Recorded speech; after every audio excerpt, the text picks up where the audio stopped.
화웨이가 이번에는 이례적으로 온라인 스트리밍을 통해 새 폴더블 스마트폰을 발표했는데요. 원래대로라면 24일 스페인에서 열릴 MWC 2020에서 발표할 예정이었지만 여러분들도 아시다시피 MWC 2020이 취소로 인해 관객 한 명 없는 발표회가 되었습니다. 이날 공개된 메이트 XS는 지난 2019년 삼성이 갤럭시 폴드 출시 시기와 비슷하게 나온 메이트 X 폴더블 폰이 정식 후속작인데요. 화웨이 메이트 XS가 발표되자 사람들이 갤럭시 Z 플립으로 눈길을 돌리기 시작했다고 합니다. 판매가 시작되어도 몇 분 만에 완판, 이런 문장을 이제 다시는 사용하지 못할 수준이라고 하는데요. 파헤쳐보니 납득이 됩니다. 메이트 XS의 외관 디자인은 전작과 완전히 똑같이 생겨먹었습니다. 아웃폴딩 디스플레이를 채택했고 이 디스플레이는 중국이 BOE4에서 공급받은 패널이며 펼쳤을 때 8인치 2480 곱하기 2200 해상도로 전작과 동일합니다. 메이트 X 대비 바뀐 점은 딱 6가지 뿐입니다. 메인 AP 칩이 기린 990 5G 모델로 바뀌었고 TOF 카메라 센서가 추가되었고 디스플레이 패널 모델명이 다르며 힌지를 팔콘 윙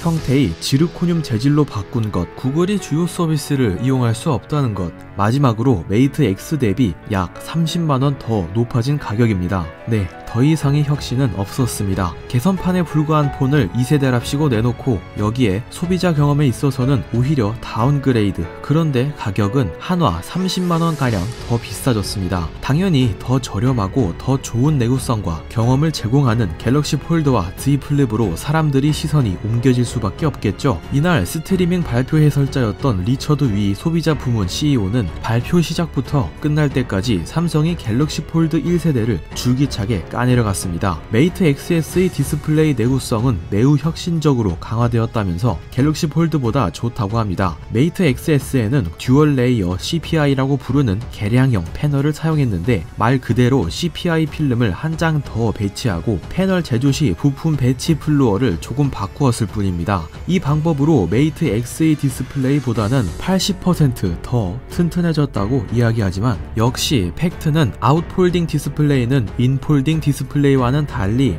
화면이 외부에 노출되어 있어 실사용에 있어 물리적으로 내구성이 더 좋을 수는 없습니다. 지난 메이트 X 출시 초기에 돌아다녔던 다양한 후기들 관심을 가져보신 분들이라면 한 번쯤 보셨을 것 같은데요. 그냥 주머니에 넣어놓고 다녔는데 펼쳤더니 화면에 충격이 가해져 유기물질이 줄줄 번져나와 화면 절반을 검게 물들인 사례가 허다합니다. 이어 성능 소개 파트에서 역시 삼성이 갤럭시 폴드와 메이트 XS를 비교하는 발언을 이어갔습니다. 기린 990 5G 칩셋을 탑재했기 때문에 폴드보다 무선 통신 속도가 최대 88% 더 빠르다. 6.2시간밖에 되지 않는 갤럭시 폴드의 배터리 타임에 비해 1시간 더 오래 간다. 자체 앱 갤러리 스토어를 통해 소비자 경험을 개선하게 되었다 라고 말했는데요. 다른 건 실사용기가 나와 봐야 검증되는 부분이니 섣불리 판단할 수 없다 치더라도 소비자 경험만큼은 이해하기 힘들더군요. 미국이 화웨이 제재안에 따라 2019년 4분기 중으로부터 구글은 중국 기업인 화웨이에 대한 거래를 모두 중지한 상황입니다. 이는 정식 안드로이드 버전의 제공과 기술 및 소프트웨어 협력, 구글 플레이 스토어와 유튜브, 어시스턴트 등이 구글 모바일 서비스를 이용할 수 없다는 뜻인데요. 구글 서비스를 이용할 수 없는 스마트폰을 내놓고 삼성이 갤럭시 폴드보다 더 좋은 소비자 경험을 제공한다며 합리화를 했다는 겁니다. 누가 봐도 그렇게는 안 보이거든요. 메이트 XS는 구글이 안드로이드 10 최신 버전을 탑재하긴 했지만 빈 깡통에 불과합니다. 오픈소스 버전이므로 상당수의 폴더블 스마트폰 특화 기능들이 빠져 있습니다. 실제로 샤오미, 화웨이, 오포 등의 중국 업체들은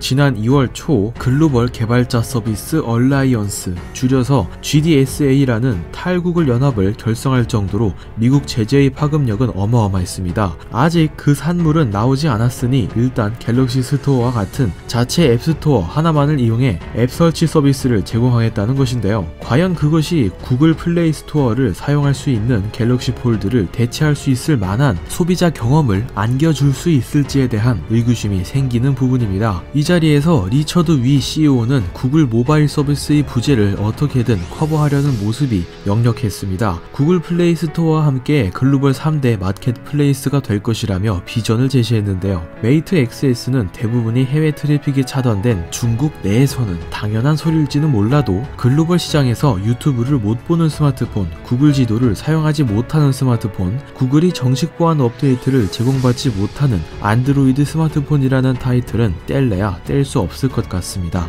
이상 퀴즈였습니다. 내용 괜찮으셨다면 구독 부탁드립니다.